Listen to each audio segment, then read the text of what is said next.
మీ business ఏదైనా మీ ఊర్లో promotion చేయాలంటే అది సుమన్ టీవీతోనే సాధ్యం. ఇప్పుడే సంప్రదించండి. పర్మిషన్స్ ఒక చోట, కానీ విద్యార్థులకు విద్యా బోధన మరొక చోట.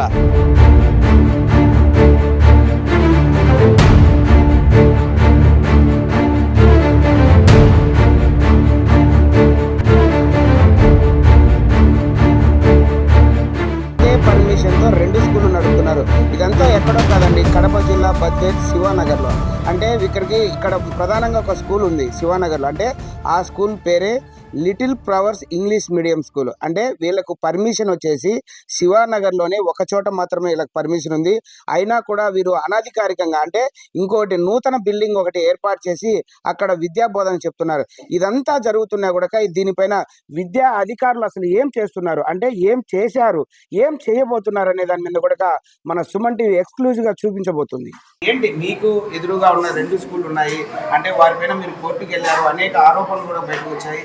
ఈ మధ్య కాలంలోనే, అంటే గత 3 రోజుల కింద కూడా డిప్యూటీ డిఈఓ గారికి ఇక్కడికి వచ్చి వారు కూడా ఒక ప్రెస్ మీట్ పెట్టారు. ఏంటంటే ఇక్కడ వాళ్ళకు షోకాస్ నోటీస్ ఇచ్చామని చెప్పేసి వారు చెప్పారు. కానీ మేము లిటిల్ ఫ్లవర్ స్కూల్ యాజమాన్యంతో కూడా మేము మాట్లాడాము, వారు మాకు ఎటువంటి నోటీసులు ఇవ్వలేదు, ఏం లేదని చెప్పేసి అంటున్నారు.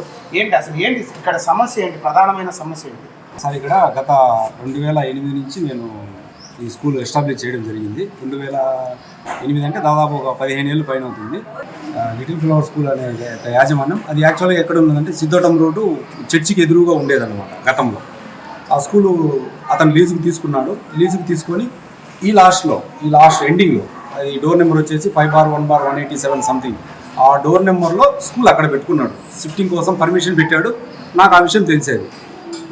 నేను ఆ విషయం తెలిసినప్పుడు నేను కొద్దిగా ఎంఈఓ సార్ని అడిగాను, సార్ ఎట్లా అంటే, సరే రాము, మాది వాళ్ళు కూడా బతకాలి కదా, మరి కొద్దిగా డిస్టెన్స్ దూరం ఉంది కదా, ఇబ్బంది ఏం లేదంటే, సరే ఇబ్బంది ఏం లేదు సార్ అని నేను వదిలేశాను. నా స్కూల్ ఎదురుగా ఖాళీ స్థలం ఉంటే అక్కడ స్కూలు అతను స్థలం కొనుక్కున్నాడు. నాకు డౌట్ వచ్చేది, ఎందుకంటే అది కానీ ఇది కానీ మొత్తం శివానగర్ కిందికి వస్తుందన్నమాట.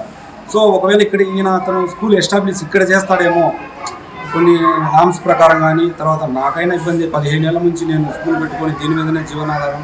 మేము ఉండేది ఇద్దరమే. ఒక్కొక్క టైంలో మేము ఇద్దరమే టీచర్ లేకపోయినా మేమే కష్టపడి నడుపుకునే వాళ్ళం. ఆ టైంలో ఇప్పుడు స్కూల్ ఒక పెడితే ఇబ్బంది ఏమోనని అప్పటి ఎంఈఓ గారైనా, ఇప్పుడు ప్రస్తుతం ఎంఈఓ గారైనా చెన్నై సారి కంప్లైంట్ చేయడం జరిగింది.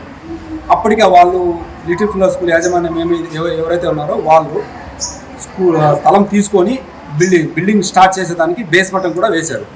వేసిన తర్వాత చెన్నై సార్ గారు వచ్చి అక్కడ వాళ్ళకి ఎగ్జాక్ట్లీగా చెప్పారు, నీకు ఇక్కడ స్కూల్ పర్మిషన్ రాదు, ఎందుకంటే ఆపోజిట్ స్కూల్ వాళ్ళు కంప్లైంట్ ఇచ్చారు, నీకు ఇక్కడ స్కూల్ పర్మిషన్ రాదు అని 100% నా ముందరనే చెప్పడం జరిగింది. షోకాస్ నోటీస్ ఇవ్వడం కూడా జరిగింది. దానికి సంబంధించిన ఫొటోస్ కానీ వీడియోస్ కానీ నా దగ్గర ఉన్నాయి. మున్సిపాలిటీ కంప్లైంట్ ఇచ్చాను, తర్వాత ఎంఆర్ఓ ఆఫీస్ కంప్లైంట్ ఇచ్చాను, అన్ని రకాల కంప్లైంట్ ఇచ్చాను, అన్ని చోట్ల బంద్ చేశాను. కానీ అప్పటి ఉన్న ప్రభుత్వం అధికారంతో అతనికి అండగా అన్ని క్లియర్ చేయించేసి బిల్డింగ్ కట్టుకునేంత వరకు మొత్తం అతనే చేయించుకున్నాడు. 2 years పట్టింది. కొంతమంది సలహా తీసుకొని నేను హైకోర్టుకి వెళ్ళాను. హైకోర్టుకి వెళ్ళిన తర్వాత హైకోర్టులో పిల్ వేశాను. ఏం చేశాను, సార్ ఇట్లా నా స్కూల్ ఎదురుగా నామ్స్ ప్రకారం మ్యాక్సిమం 1 kilometer ఉండాలా, మరి అతను ఇక్కడ స్కూల్ కడుతున్నాడు, మరి ఎట్లా పరిస్థితి అని వేశాను. ఎంఈఓ గారు దానికి రిప్లై ఏమి ఇచ్చారంటే, మేము అక్కడ ఎటువంటి అనుమతులు ఇవ్వలేదు అని ఇచ్చారు. నాకు సార్ చెప్పింది ఏంటంటే, వాళ్ళు అక్కడ నేను స్కూల్ పెట్టను అని లిఖితపూర్వకంగా నాకు రాసి ఇచ్చారు. నేను అందుకే ఎక్కడైతే స్టార్టింగ్లో ఉందో ఆ డోర్ నెంబర్కి పర్మిషన్ ఇస్తానని చెప్పేసి అప్పుడు ఫార్వర్డ్ చేసి ఆ నెంబర్తోనే రికగ్నిషన్ అతనికి రెన్యువల్ అయిపోయేది. ఇది జరిగి 1 year అవుతుంది.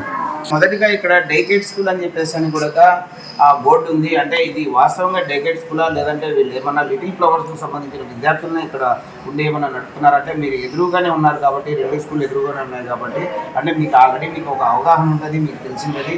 ఇందులో వాస్తవం ఉందా లేదా? డేకేర్ సెంటర్ అనేది ఊరికే ముసుగు మాత్రమే. అక్కడ లిటిల్ ఫ్లవర్ స్కూల్లో ఉండే వాళ్ళ పిల్లలు మాత్రమే ఇక్కడ ఉన్నారు సార్. అది 100%. మీరు ఒక్కరి ఆధార్ కార్డు తీసి మీకు ఆధార్ కార్డు చెప్పండి, నేనే చెక్ చేస్తాను చైల్డ్ ఇన్ఫోలో, అది ఎక్కడ ఎన్రోల్ అయిందో తెలుస్తుంది.